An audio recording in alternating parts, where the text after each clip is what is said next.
Shalom. Apa kabar Bapak Ibu Saudara sekalian yang dikasihi Tuhan? Puji Tuhan, Tuhan masih memberikan kita kesempatan untuk kita boleh saat teduh. Ini adalah kasih karunia Tuhan, ya. Seringkali ketika kita punya banyak waktu, kita tidak merasa bahwa waktu itu penting.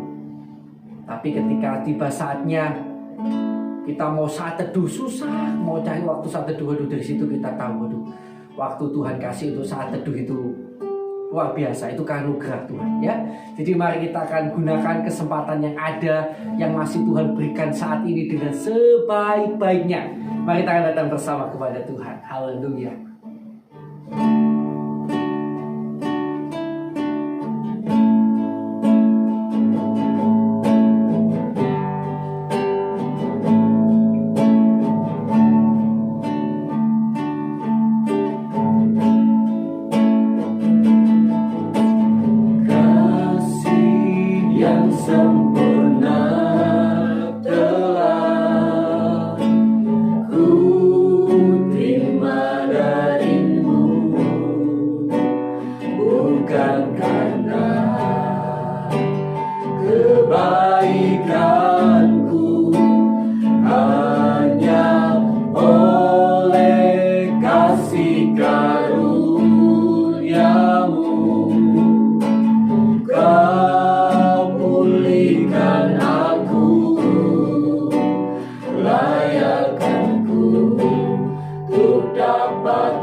Bapa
sebab Kau Bapa-Ku, Bapa yang kekal.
Benar-benar tiada yang seperti-Mu Tuhan, tiada yang seperti-Mu. Terima kasih buat saat hari ini Tuhan. Dan sebentar kami akan bersama-sama masuk dalam pembacaan firman-Mu. Roh Kudus, kiranya Engkau kuasai kami dengan sepenuhnya, sehingga kami benar-benar memperoleh sesuatu dari kebenaran firman-Mu. Terima kasih Tuhan, terima kasih. Kami mengucap syukur padamu. Dalam nama Tuhan Yesus Kristus, haleluya. Amin, amin. Puji Tuhan, haleluya. Mari kita akan melanjutkan hari ini pembacaan Alkitab kita. Haleluya, yang mana oleh kasih karunia Tuhan telah sampai pada Injil Matius pasal yang ke-10, ya, pasal yang ke-10. Injil Matius pasal yang ke-10. Dan ini juga ayatnya cukup banyak, ada 42 ayat. Jadi mungkin saya harus membacakan sedikit cepat. Saudara silakan membaca sendiri di rumah juga ya, bersama-sama kami. Yesus memanggil ke-12 rasul. Yesus memanggil ke-12 muridnya dan memberi kuasa kepada mereka untuk mengusir roh-roh jahat dan untuk melenyapkan segala penyakit dan segala kelemahan. Inilah nama ke-12 rasul itu. Pertama Simon yang disebut Petrus dan Andreas saudaranya, dan Yakobus anak Zebedeus dan Yohanes saudaranya, Filipus dan Bartolomeus, Thomas dan Matius pemungut cukai, Yakobus anak Alfeus dan Tadeus, Simon orang Selot, dan Yudas Iskariot yang mengkhianati dia. Yesus mengutus ke-12 rasul. Ke-12 murid itu diutus oleh Yesus dan ia berpesan kepada mereka, janganlah kamu menyimpang ke jalan bangsa lain atau masuk ke dalam kota orang Samaria, melainkan pergilah kepada domba-domba yang hilang dari umat Israel. Pergilah dan beritakanlah, kerajaan surga sudah dekat. Sembuhkanlah orang sakit, bangkitkanlah orang mati, tahirkanlah orang kusta, usirlah setan-setan. Kamu telah memperolehnya dengan cuma-cuma, karena itu berikanlah pula dengan cuma-cuma. Janganlah kamu membawa emas atau perak atau tembaga dalam ikat pinggangmu. Janganlah kamu membawa bekal dalam perjalanan. Janganlah kamu membawa baju 2 helai, kasut atau tongkat, sebab seorang pekerja patut mendapat upahnya. Apabila kamu masuk ke kota atau desa, carilah di situ seorang yang layak dan tinggallah padanya sampai kamu berangkat. Apabila kamu masuk ke rumah orang, berilah salam kepada mereka. Jika mereka layak menerimanya, salammu itu turun ke atasnya. Jika tidak, salammu itu kembali kepadamu. Dan apabila seorang tidak menerima kamu dan tidak mendengar perkataanmu, keluarlah dan tinggalkanlah rumah dan kota itu, dan kebaskanlah debunya dari kakimu. Aku berkata kepadamu, sesungguhnya pada hari penghakiman, tanah Sodom dan Gomora akan lebih ringan tanggungannya daripada kota itu. Penganiayaan yang akan datang dan pengakuan akan Yesus. Lihat, aku mengutus kamu seperti domba ke tengah serigala, sebab itu hendaklah kamu cerdik seperti ular dan tulus seperti merpati. Tetapi waspadalah terhadap semua orang, karena ada yang akan menyerahkan kamu kepada majelis agama, dan mereka akan menyesah kamu di rumah ibadatnya. Dan karena aku, kamu akan digiring ke rumah penguasa-penguasa dan raja-raja sebagai suatu kesaksian bagi mereka dan bagi orang-orang yang tidak mengenal Allah. Apabila mereka menyerahkan kamu, janganlah kamu khawatir akan bagaimana dan akan apa yang harus kamu katakan. Karena semuanya itu akan dikaruniakan kepadamu pada saat itu juga. Karena bukan kamu yang berkata-kata, melainkan Roh Bapamu, Dia yang akan berkata-kata di dalam kamu. Orang akan menyerahkan saudaranya untuk dibunuh. Demikian juga seorang ayah akan anaknya, dan anak-anak akan memberontak terhadap orang tuanya dan akan membunuh mereka. Dan kamu akan dibenci semua orang oleh karena namaku, tetapi orang yang bertahan sampai kepada kesudahannya akan selamat. Apabila mereka menganiaya kamu dalam kota yang satu, larilah ke kota yang lain. Karena aku berkata kepadamu, sesungguhnya sebelum kamu selesai mengunjungi kota-kota Israel, Anak Manusia sudah datang. Seorang murid tidak lebih daripada gurunya, atau seorang hamba daripada tuannya. Cukuplah bagi seorang murid jika ia menjadi sama seperti gurunya, dan bagi seorang hamba jika ia menjadi sama seperti tuannya. Jika tuan rumah disebut Beelzebul, apalagi seisi rumahnya. Jadi janganlah kamu takut terhadap mereka, karena tidak ada seorang pun yang Karena tidak ada sesuatu pun yang tertutup yang tidak akan dibuka, dan tidak ada sesuatu pun yang tersembunyi yang tidak akan diketahui. Apa yang kukatakan kepadamu dalam gelap, katakanlah itu dalam terang. Dan apa yang dibisikkan ke telingamu, beritakanlah itu dari atas atap rumah. Dan janganlah kamu takut kepada mereka yang dapat membunuh tubuh, tetapi yang tidak berkuasa membunuh jiwa. Takutlah terutama kepada Dia yang berkuasa membinasakan baik jiwa maupun tubuh di dalam neraka. Bukankah burung pipit dijual 2 ekor seduit?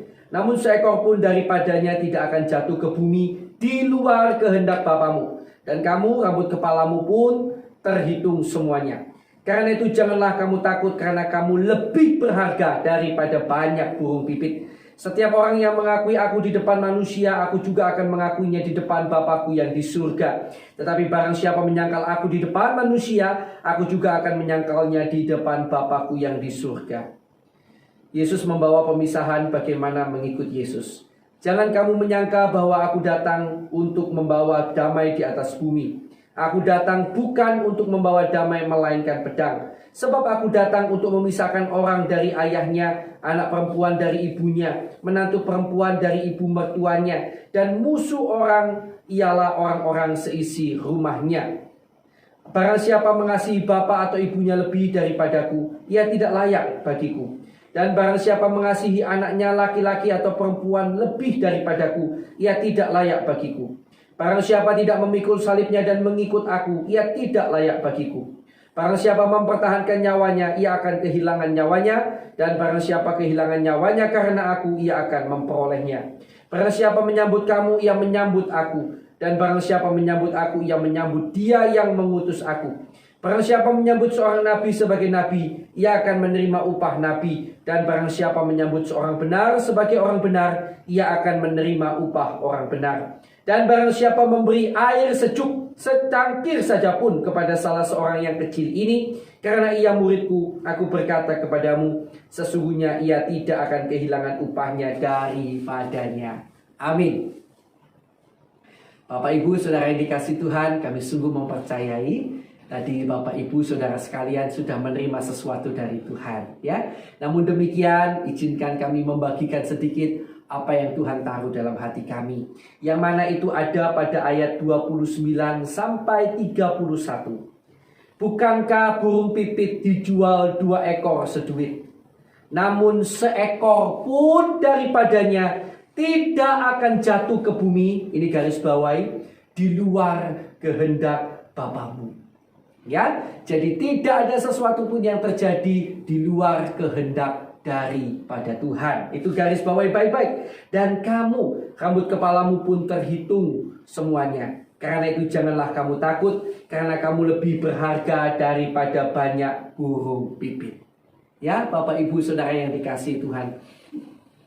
Pada ayat-ayat ini tekanannya sebenarnya sangat jelas bahwa segala sesuatu yang terjadi dalam hidup kita semuanya terjadi seizin Tuhan. Sebab itu jangan takut. Ya, jangan pernah khawatir tentang apapun juga. Karena tidak ada sesuatu pun yang terjadi di luar kehendak Bapa, di luar sepengetahuannya Tuhan. Bahkan untuk menunjukkan bahwa Dia tahu segala sesuatu, Dia berkata, rambut kepalamu pun terhitung semuanya. Adakah di antara saudara yang pernah menghitung rambutnya? Kecuali kalau botak ya saudara ya, mungkin bisa dihitung. Tapi kalau rambutnya banyak seperti normal, bagaimana bisa menghitungnya? Tentu sukar sekali. Setiap hari ada yang jatuh, ada yang rontok. Mungkin ketika tidur ada yang rontok dan kita tidak mungkin akan hitung kembali. Tetapi Allah Yesus berkata dengan luar biasa, rambut kepalamu pun terhitung semuanya. Itu menunjukkan bahwa Dia sangat memperhatikan kita. Dia sangat mengasihi kita. Karena itu kalau ada sesuatu yang terjadi dalam hidup kita, jangan goyah, jangan takut, jangan khawatir. Semuanya itu terjadi sesuai dengan kehendak Tuhan. Dan Tuhan itu mengasihi kita. Wah, luar biasa ya. Jadi ini menjadi sebuah kekuatan bagi kita semuanya. Apapun yang kita hadapi dengan bersukacita. Karena kita percaya Tuhan memperhatikan kita, Tuhan sayang kita, dan ini terjadi karena seizin Tuhan. Tuhan Yesus memberkati kita. Mari kita akan datang bersama kepada Tuhan. Haleluya. Kita akan berdoa lebih dulu buat kebenaran firman yang baru saja kita dengarkan bersama-sama. Haleluya. Terima kasih Tuhan buat kebenaran firman-Mu. Kami sangat bersyukur kepadamu Tuhan buat kebenaran firman-Mu yang kembali mengingatkan pada kami untuk kami tidak takut, tidak khawatir tentang apapun juga. Karena kami lebih berharga daripada banyak burung pipit. Karena Kau sangat memperhatikan kami, Kau sangat peduli pada kami, Kau tahu segala sesuatu. Dan semuanya terjadi seizin-Mu. Tugas kami hanya satu Tuhan, mempercayakan diri kami kepadamu dan mempercayai-Mu selalu. Terima kasih Tuhan, terima kasih. Meteraikan firman-Mu Bapa dalam hati dan kehidupan kami. Dan sekarang Bapak Ibu Saudara dikasih Tuhan, saya ajak Bapak Ibu Saudara sekalian berdoa untuk orang-orang yang Bapak Ibu Saudara kenal yang belum percaya pada Tuhan Yesus. Mari kita akan doakan bagi pertobatan mereka.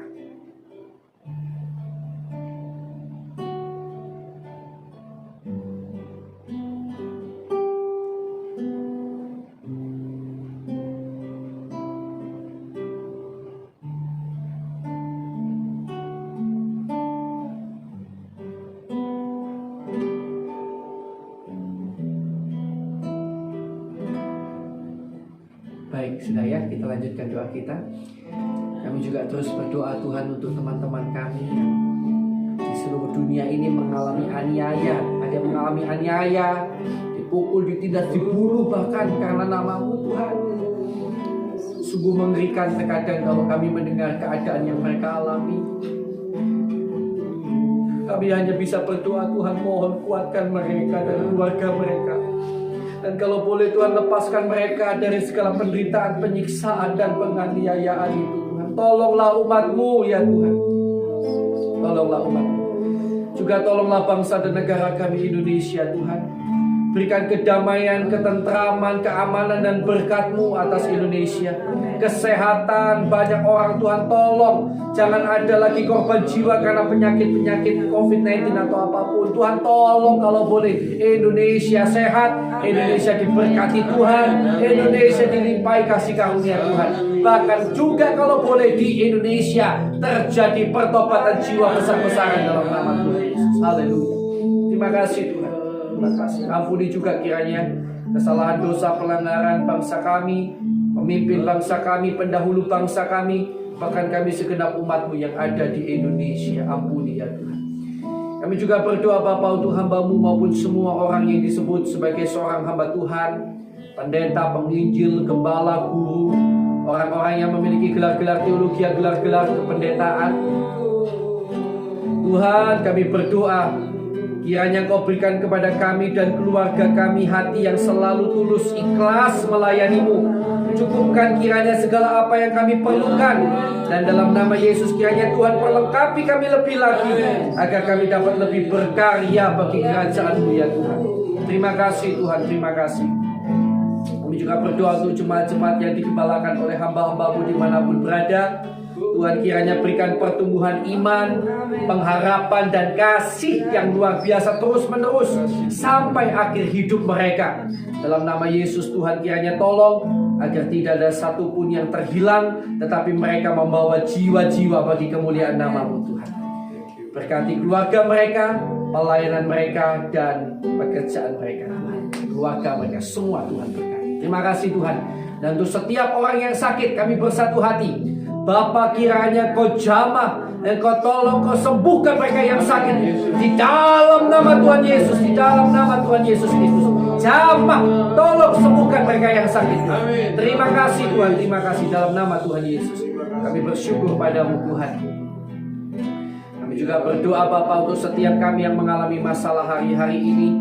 Kalau misalnya itu terjadi karena kesalahan kami, yang mungkin kami tidak sadari. Tuhan ampuni, Tuhan ampuni. Ampuni kesalahan kami apapun itu. Dan tolong agar kami dapat bertobat sungguh-sungguh. Beritahukan letak kami salah di mana. Ampuni, tolong kami bertobat sungguh-sungguh kepadamu. Dan dalam semua masalah yang kami hadapi, kiranya Tuhan memberikan kami damai sejahtera, sukacita dan kemenangan demi kemenangan. Dan kami juga berdoa, bila masih ada kuasa kegelapan, kuasa iblis yang mengganggu, mengikat anak-anak Tuhan sehingga terus berbuat dosa, maka kami ikat, kami patahkan, kami usir keluar segala kuasa kegelapan itu hanya di dalam nama Tuhan Yesus Kristus. Dalam nama Tuhan Yesus Kristus, kuasa darah Tuhan Yesus Kristus menutup bungkus kami dan keluarga kami. Terima kasih Tuhan, terima kasih. Haleluya. Haleluya. Dan sekarang saya berikan kesempatan untuk kita sekalian berdoa bagi pergumulan kita masing-masing. Mari kita akan berdoa bersama-sama.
Baik, sudah ya, mari kita akan tutup saat teduh kita hari ini dengan ucapan syukur kepada Tuhan yang baik. Oh, terima kasih Tuhan buat hari yang begitu indah dan saat yang begitu indah ini. Terima kasih buat lawatanmu, terima kasih buat semuanya Tuhan. Haleluya. Dan sekarang Tuhan, kiranya Kau memberkati keluarga kami, pelayanan kami dan pekerjaan kami. Kiranya di dalam segala perkara, di dalam segala hal, Tuhan memberkati kami dan menjadikan kami berkat bagi sekeliling kami. Kami terima berkat-Mu ya Tuhan, dalam nama Allah Bapa, Allah Anak, Allah Roh Kudus, dalam nama Tuhan Yesus Kristus. Yang percaya, mari bersama-sama saya katakan amin. Puji Tuhan. Tuhan Yesus memberkati saudara-saudara sekalian.